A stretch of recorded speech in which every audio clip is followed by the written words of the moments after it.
এখনকার সময় 5 টাকার ঝালমুড়ি, তাও আবার হয়। কয়েকদিন আগে গিয়েছিলাম মামার বাড়িতে। সেখানে যাওয়ার পথে দেখি একটা দোকানে প্রচুর ভিড়। আর ভিড়টা এই কারণেই, এখনকার সময় 5 টাকার ঝালমুড়ি দিচ্ছে।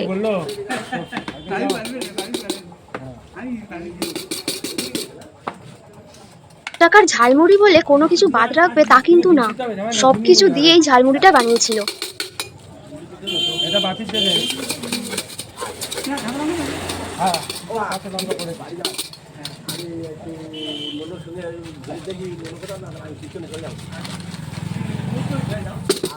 খাবনি